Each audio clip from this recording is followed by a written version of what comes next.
Está escrito em 1 Pedro, capítulo 2, versículo 9, o seguinte: Vocês, porém, são geração eleita, sacerdócio real, nação santa, povo de propriedade exclusiva de Deus, para anunciar as grandezas daquele que os chamou das trevas para a sua maravilhosa luz.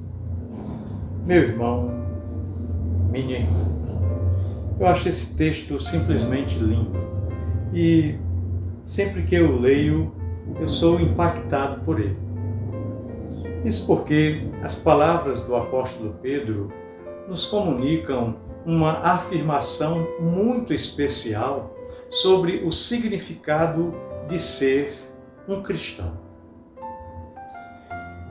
Essas palavras reúnem imagens que foram pintadas ao longo do Antigo Testamento e que eram muito caras aos seus primeiros leitores. Eles, em sua maioria, eram pessoas muito simples.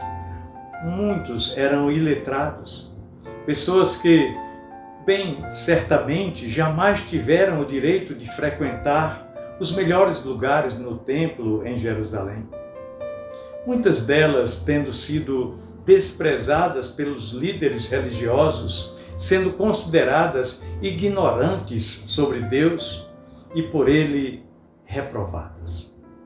Mas o apóstolo Pedro vem, o apóstolo Pedro chega e os afirma como gente da mais estreita relação com Deus, pessoas amadas por ele e definitivamente ligadas a ele.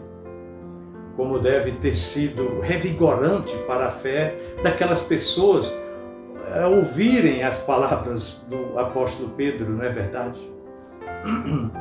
Especialmente porque elas enfrentavam tempos difíceis e muito desafiadores. Por tudo que o apóstolo Pedro recomenda em sua carta, seus primeiros leitores certamente compreenderam que as palavras do apóstolo não deveriam ser razão para a vaidade ou para o orgulho. Se isso acontecesse, eles estariam trilhando o mesmo caminho dos fariseus e demais líderes religiosos a quem tantas vezes Jesus dirigiu palavras de repreensão e de reprovação.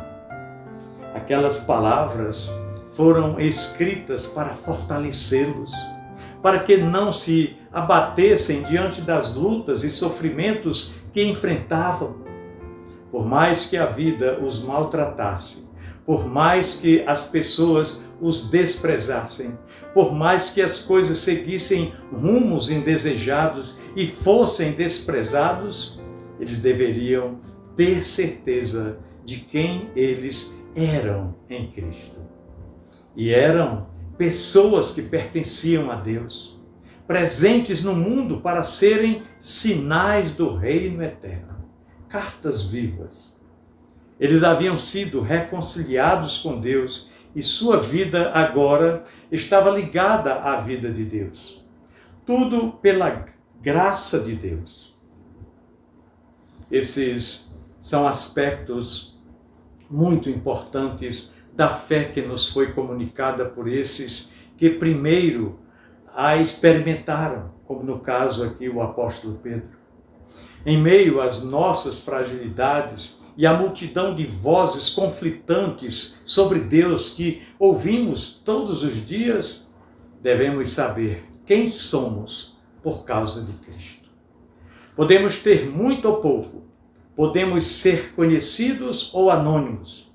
Deus sabe quem somos e nós devemos saber que somos dele. E isso não é razão para orgulho, mas para gratidão.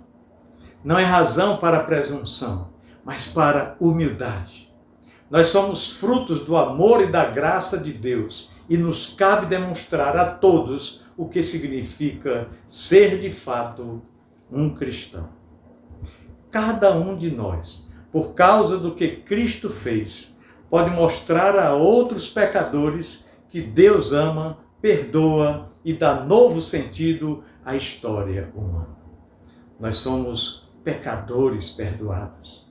Nós fomos envolvidos na história que acontece por trás e para além da história humana.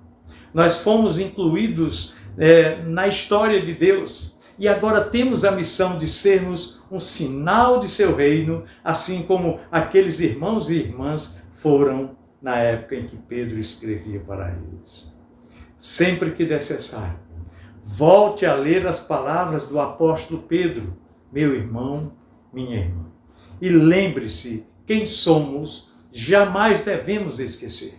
Somos sinais do reino de Deus aqui na terra, no ambiente onde nós vivemos. Pensemos nisso. No amor de Cristo. Amém.